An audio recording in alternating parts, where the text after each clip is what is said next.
Hello दोस्तों, स्वागत है आपका हमारे एक नए इंटरेस्टिंग वीडियो में।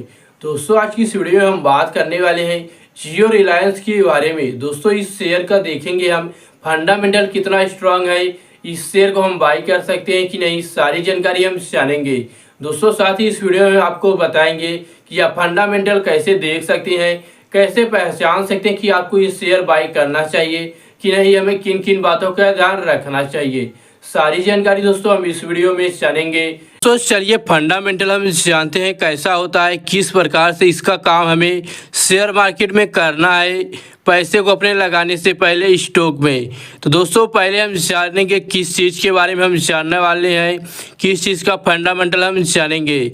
दोस्तों यहाँ पर आपको स्क्रीन पर दिखाई दे रहा होगा रिलायंस इंडस्ट्रीज। दोस्तों हम इसी के बारे में जी हाँ, तो रिलायंस इंडस्ट्री के बारे में फंडामेंटल जानने वाले हैं कि रिलायंस का फंडामेंटल कैसा है, कि यह कंपनी किस प्रकार से ग्रोथ कर रही है, कितना कमा रही है और जिसने इस कंपनी का शेयर लिया है उसे कितना फायदा हो रहा है। सारी जानकारियाँ चलकर जानते हैं।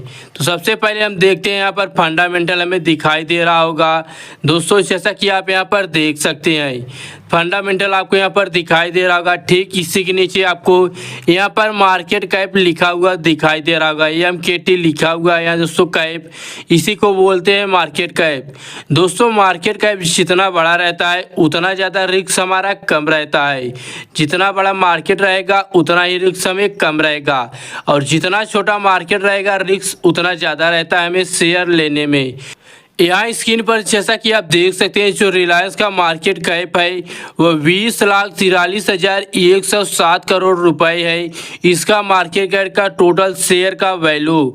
और इसी के ठीक नीचे आपको यहाँ पर दिखाई दे रहा होगा पी रिटर्न्स। दोस्तों पी रिटर्न्स क्या है ये आगे बताएंगे, इससे पहले जान लेते हैं ROE का मतलब क्या होता है, जिसे हम बोलते हैं रिटर्न ऑन इक्विटी। जी हाँ, सो ROE को बोलते हैं रिटर्न ऑन इक्विटी। इसका मतलब होता है यह कंपनी अपने शेयर से कितना कमाई करती है, यह कितना कमाई कर लेती है अपने टोटल शेयर से। तो यहाँ पर दिखाई दे रहा होगा आपको यह 8.77 दिखाई दे रहा होगा। दोस्तों रिटर्न ऑन इक्विटी तब ज़्यादा हमारे लिए अच्छा हो जाती है जब यह 20% हो। जी हाँ दोस्तों, जब यह 20% रहती है या उससे ऊपर रहती है रिटर्न ऑन इक्विटी तो यह शेयर हमारे लिए, जो शेयर हम बाई करते हैं वह काफ़ी ज़्यादा फायदेमंद रहता है। दोस्तों आपको यहाँ पर EPS लिखा हुआ दिखाई दे रहा होगा। दोस्तों EPS का मतलब क्या होता है तो आपको हम बता दें, EPS का मतलब होता है कि यह कंपनी जितनी बड़ी है, जो इसकी एक शेयर का वैल्यू है वो अपने एक शेयर से कितने रुपए की कमाई कर रही है। दोस्तों जैसा कि हम बात कर रहे हैं रिलायंस इंडस्ट्री की, जो इसकी इस समय वैल्यू 3,019 रुपये से कुछ पैसे ज़्यादा है। तो इस कंपनी 3,019 रुपये की एक शेयर वैल्यू जो इसकी है उससे यह कंपनी 101.61 पैसे कमा रही है। जी हाँ दोस्तों, यह कंपनी अपने एक शेयर से कितने रुपए की कमाई कर रही है, 101.61 की कमाई कर रही है। अब दोस्तों यहीं पर बात कर लेते हैं हम पी की। दोस्तों यहाँ पर पहले जैसा कि हमने बताया कि आपको पी क्या होता है इसके बारे में बताएंगे। तो दोस्तों इसका होता है पर शेयर अर्निंग, यानी दोस्तों अगर आप इसका एक शेयर बाई करते हैं तो इसके लिए आपको कितने पैसे पे करने होंगे, यानी इस कंपनी को देने होंगे। तो दोस्तों अगर आप इस कंपनी का शेयर लेते हैं और उसमें 1 रुपया आप कमाना चाहते हैं कि 1 रुपया आपका बढ़ जाए जितने का शेयर लिए हैं उसमें से, तो उसके लिए आपको दोस्तों यहाँ पर 29.72 देने होंगे। जी हाँ दोस्तों, आपने सही सुना कि आपको इस कंपनी में एक शेयर से 1 रुपये कमाने के लिए आपको 29.70 देने होंगे, तब जाकर आप 1 रुपये कमा पाएंगे, यानी आपको 1 रुपया मिलेगा इस शेयर से। दोस्तों इसी के ठीक नीचे आपको दिखाई दे रहा होगा PB रेशियो। दोस्तों PB रेशियो का मतलब होता है प्राइस टू बुक वैल्यू। दोस्तों कि अगर आप इस शेयर को बुक करे हैं तो आपको इसकी वैल्यू कितनी है, आपको कितने % पर 1 रुपया मिलेगा, यह बताता है इस जगह पर। दोस्तों ये हमें PB बताता है कि हमें 1 रुपये कमाने के लिए कितने % की प्राइस टू बुक वैल्यू मिलने वाली है। दोस्तों जैसा कि आप देख सकते हैं यहाँ पर यह दिखाई दे रहा होगा 2.57 यानी 2.57 है। यह दोस्तों अगर 1 से 2 के बीच में रहता है तो हमारे लिए काफ़ी ज़्यादा अच्छा रहता है। और वहीं दोस्तों हमने बात की थी पी की यानी प्राइस टू अर्निंग की, तो यहाँ पर हमने जो बताया था इसमें हमारा यह भी 1 से 10 तक होना चाहिए, तब हमारे लिए ज़्यादा अच्छा रहता है। यह भी ज़्यादा रहने पर हमारे लिए अच्छा नहीं होता, यानी हमें 1 रुपया कमाने के लिए ज़्यादा से ज़्यादा 1 से 10 रुपए के अंदर देना चाहिए। और दोस्तों जो हमारा प्राइस टू बुक वैल्यू है यह 1 से 2 तक होना चाहिए, तब हमारे लिए ज़्यादा अच्छा रहता है। अब दोस्तों बात कर लेते हैं यहाँ पर डेब्ट टू इक्विटी। दोस्तों इसका मतलब क्या था डेब्ट टू इक्विटी? यह दोस्तों शेयर अगर बाई करते हैं यह चीज़ बहुत ज़रूरी हो जाता है। आपको देख रहा है कि डेब्ट टू इक्विटी कंपनी की कितनी है। इसका मतलब दोस्तों होता है कि कंपनी के ऊपर कितना लोन है, यह कंपनी कितना कर्ज ली है, यह अपने शेयर को गिरवी रखकर अपनी कंपनी चला रही है, कितने % के कर्ज में है, जिसे हम कहते हैं ब्याज ली है या किसी से उधार लिया है। दोस्तों यह देख सकते हैं यहाँ पर 0.44% दिखाई दे रहा है।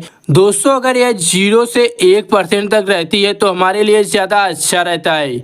अगर यह 1 से ज़्यादा हो जाती तो हमारे लिए अच्छा नहीं रहता। इस तरह से देखा जाए तो दोस्तों जैसा कि आप देख सकते हैं कि डेब्ट टू इक्विटी इसकी ज़्यादा नहीं है, 1 से कम ही है।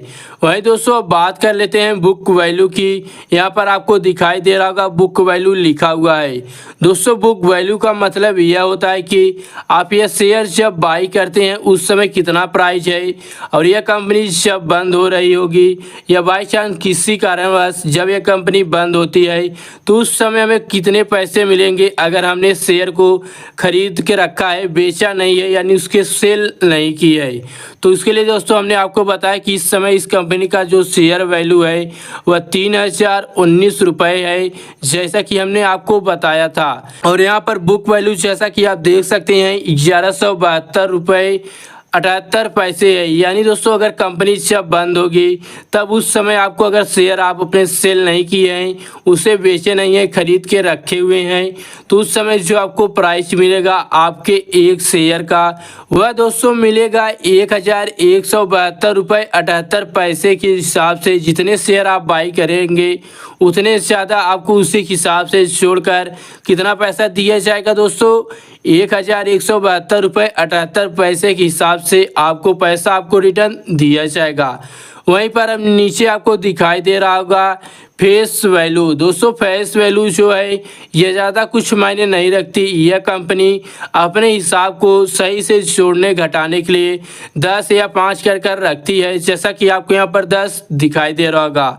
वहीं दोस्तों इंडस्ट्री की बात कर लें, यहाँ पर आपको दिखाई दे रहा होगा जो कि इसकी इंडस्ट्री है वह है 19.39%।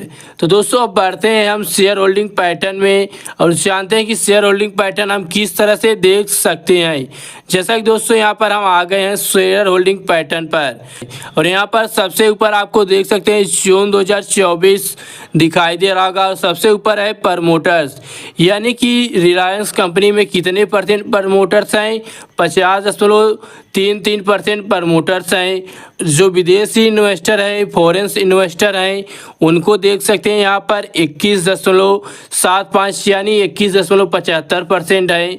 उसके बाद रिटेलर जो है यह कितने हैं यहाँ पर 10.52 यानी 10.52% रिटेलर्स है। वहीं अदर्स जो इंडस्ट्री में आप पैसे लगाए हैं लोग इसमें हैं वह कितने हैं 9.57% है। और म्यूचुअल फंड की बात करें तो यहाँ पर देख सकते हैं काफ़ी ज़्यादा लोग म्यूचुअल फंड्स में भी जुड़े हैं। इसके यहाँ पर 7.84 यानी 8% के लमसम यहाँ पर म्यूचुअल फंड से लोग जुड़े हुए हैं रिलायंस इंडस्ट्री में।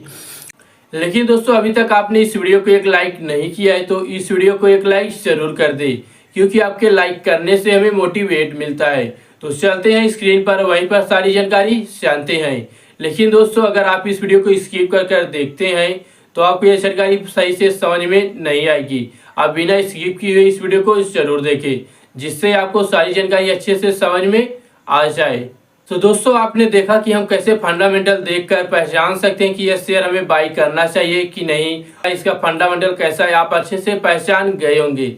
अगर आपने इस वीडियो से कुछ भी नया जाना हो तो इस वीडियो को लाइक कर अपने व्हाट्सएप ग्रुप दोस्तों के साथ शेयर जरूर करें। हम मिलते हैं एक नए वीडियो में एक नई ऐसी शेयर से जुड़ी जानकारियों के साथ। तब तक के लिए हमें दीजिए इजाजत।